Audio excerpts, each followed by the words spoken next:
The moment we walked through those restaurant doors, I felt something shift inside me.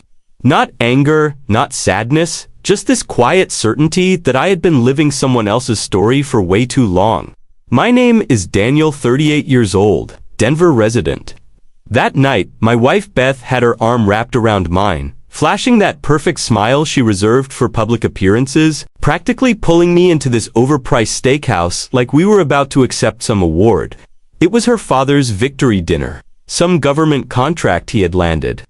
The irony was that I had done most of the heavy lifting to make it happen, but nobody at that table would ever acknowledge that. Before I could even find my bearings, her brother Ben materialized in front of us, with that same smug expression he had worn since the day we met. "Beth, and you brought your guy," he said, nodding at me like I was some delivery driver she had invited to sit with the adults. Beth laughed. That light, dismissive sound I had learned to recognize over the years.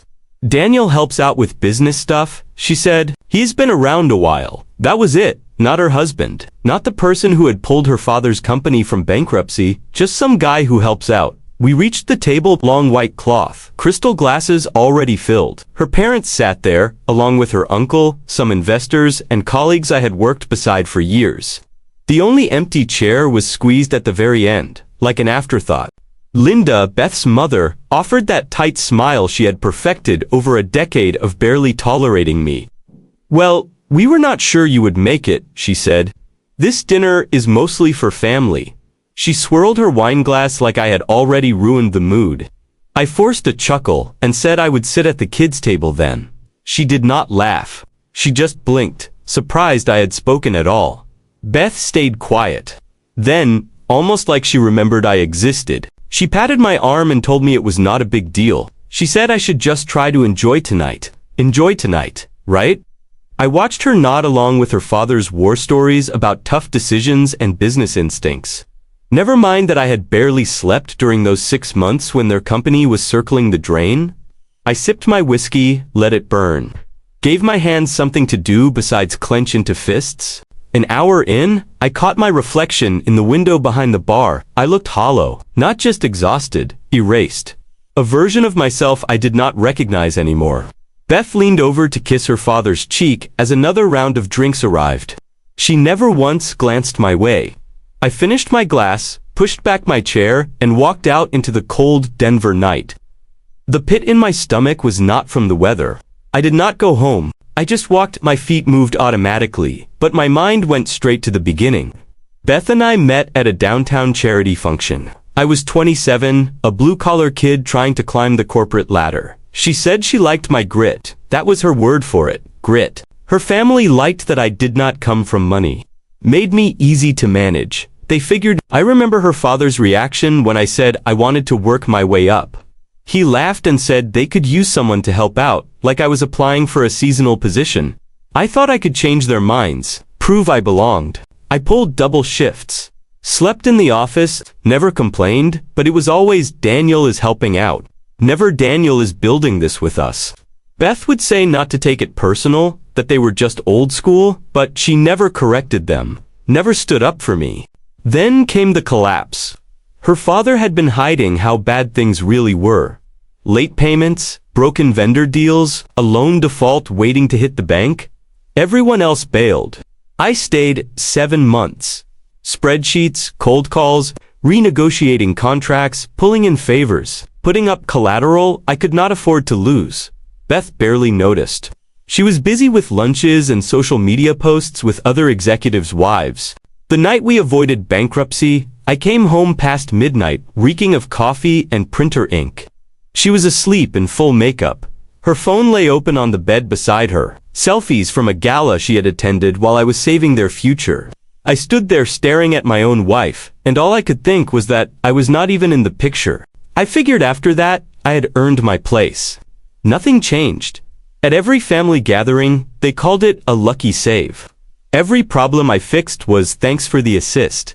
Nobody asked what I had sacrificed, nobody cared. Beth just smiled and moved on like the crisis had solved itself. I picked up my pace on the sidewalk, fists jammed in my coat pockets. I was not going to be their shadow forever. My feet eventually carried me somewhere familiar. Our condo. Vi grabbed groceries from the corner store on the way up. Milk, bread, Beth's favorite pasta she barely touched anymore. I unlocked the door quietly, out of habit. Their voices drifted down the hallway. Beth and Ben, comfortable, unguarded, like they thought they were alone. I stopped just inside the doorway, grocery bag cutting into my fingers.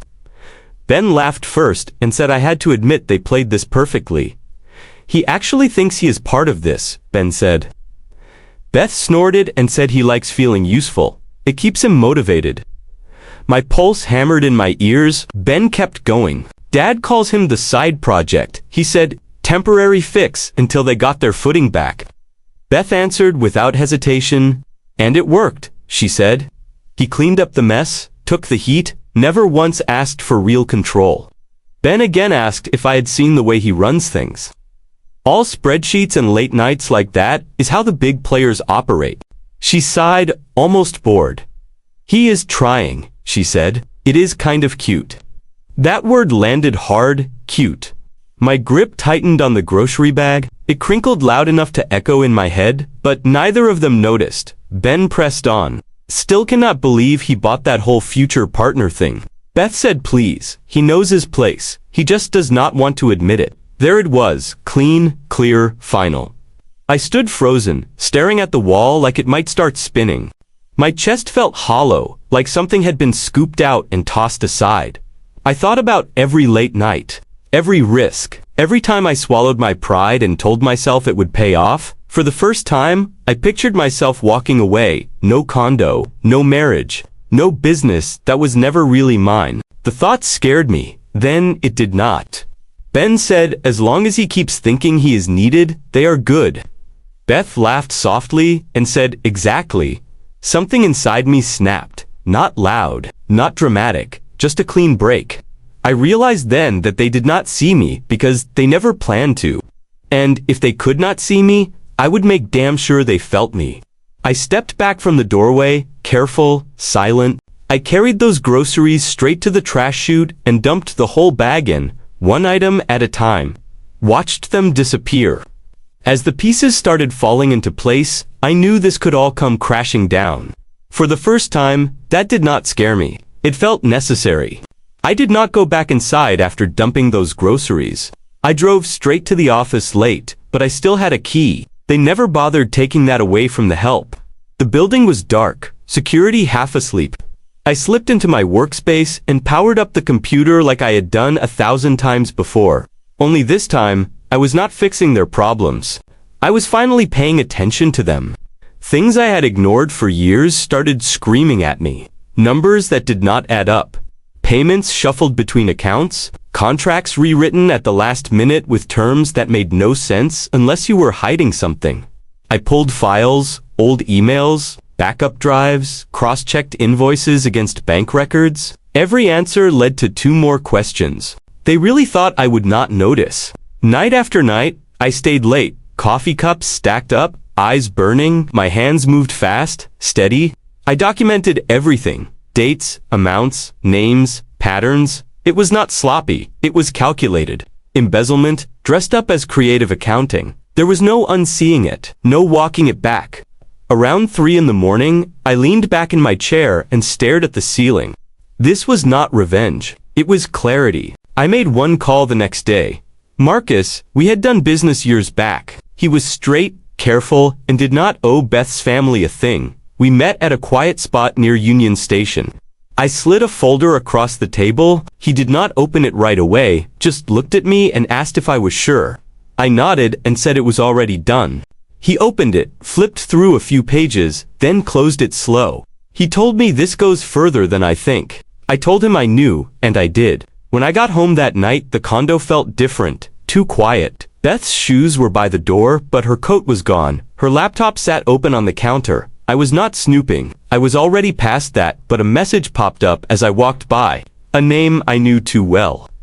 My best friend? Last night was worth the risk. My chest tightened, but my hands did not shake. Everything clicked into place at once. The distance, the late nights, the smiles that never reached her eyes.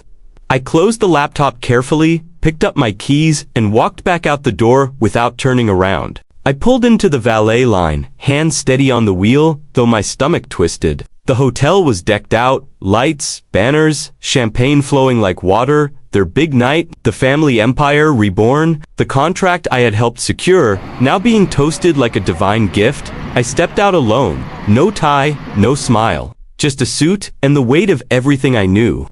Inside, I moved past executives I had personally helped negotiate deals with. Not one of them looked my way.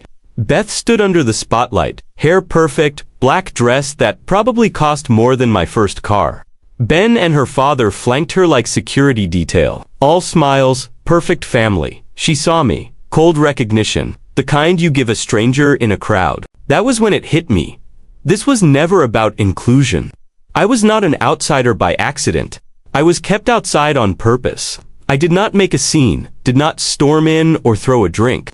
I just moved along the edge of the room, past white linen tables, past people I used to think of as allies. Not one of them said my name. I sat down at a table near the back, no one else there, just me and the sound of laughter from across the room.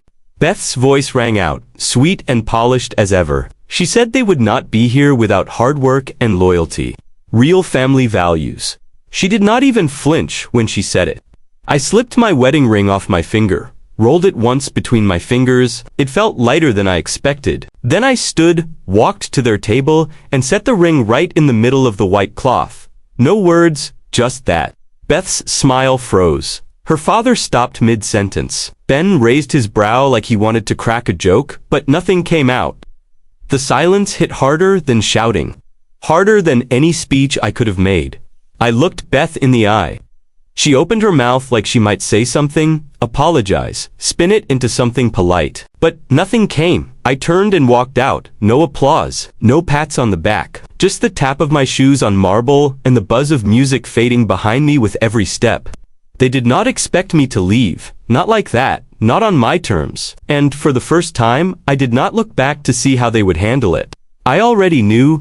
I left that party without a word and drove straight to the apartment I had leased quietly. Insurance I had not expected to need so soon. I did not even take off my coat before sitting down at my laptop and opening the folder labeled Final. I clicked send. Less than 48 hours later, the fallout started. Quiet at first, a couple of missed calls, an email or two from Beth, no subject lines, no real words, just, we need to talk, too late. I froze every account with my name on it, locked down backup servers, moved files into encrypted drives, clean, legal, cold. Then I sent the rest to the feds, to the SEC, and to people in the right places who were more than happy to move it up the chain. By Friday, Beth's father was under federal review. The company's success story was being combed over by auditors. Money trails exposed, fake invoices flagged, shell accounts emptied. I watched the news coverage from my couch, coffee in hand, like I was watching someone else's movie. Beth stood in the background of a press photo, sunglasses on, looking stunned. My phone would not stop ringing. Ben, her dad, Linda, even Beth, over and over. I did not answer. I did not need to. This was me being loud without raising my voice. The people who used to laugh behind my back were now tripping over themselves in boardrooms, trying to cover their asses. A few of them started tossing blame like grenades. Beth tried to spin it, claimed she had no idea, tried distancing herself from the books, but my name was not on a single shady document. I made damn sure of that. The best part was that I did not feel angry. Not anymore. I felt clear. The world I built for them, every contract, every connection, every backroom deal they took credit for, was crumbling. And they were finally choking on the same silence they had always shoved me into. Then the calls started coming. Different ones, real ones, people I had worked with over the years, guys I respected, CEOs, private equity firms, even a startup founder from Chicago. They had heard what I had done. They wanted to talk. Not about helping out, not about fitting in. They wanted me on board, leading deals, running point, building something that actually had my name on it. Funny how fast the story changed once the lights turned off on their show. Funny how finally being seen felt less like victory and more like freedom. The office was not flashy. Top floor of a 3-story building in LODU, exposed brick and old pipes, but it was mine. No legacy names on the door, no polished portraits of people I had to suck up to. Just a clean space, a sharp team, and my name on the paperwork. I leaned back in my chair, watching my crew through the glass wall as they moved with purpose. No one waiting for direction. No one pretending to be something they were not. I built this from the ground up with people who actually believed in work over show. We were not fancy, but we were growing fast. Ben called last week 3 times. I let it ring. I already knew what he wanted, access. I owed him nothing. The same people who used me as their cleanup man were suddenly hoping I would pull them from the fire. They thought I would forget. That time and distance would soften things. Not a chance. Beth never showed up again. Not in person, not even a call. Just one letter in an envelope with no return address, dropped off at reception, like she could not be bothered to face me. It was exactly what I expected. She wrote that she did not know what was really going on, that she never meant for it to get that far, that they were both under pressure. Dressed up in soft words, it was not about guilt, it was damage control. One last desperate spin of the PR wheel. I did not respond. I did not even finish reading it. Then Marcus called. He sounded different, calmer, like someone who had just watched a storm finally clear. He told me they were tearing the whole thing apart. He said my stuff started it, but the rot goes deeper than anyone thought. This is bigger than just them now. I did not say much, just nodded into the phone and stared out my window at the skyline. Same city, whole new world. Beth's little rebrand post-fallout was not doing so hot. A few puff pieces, some weak interviews about resilience and starting fresh. But behind the scenes, smoke and mirrors. She was trying to sell something she never built. That empire they had all bragged about, polished, worshipped, it was built on my back. Without me, it collapsed into what it always really was, a shell. Sometimes losing everything is the best thing that ever happens to you. And as I sat there watching the sun cut through the clouds, I realized the truth. The only thing I ever lost was the illusion that I needed them to be complete.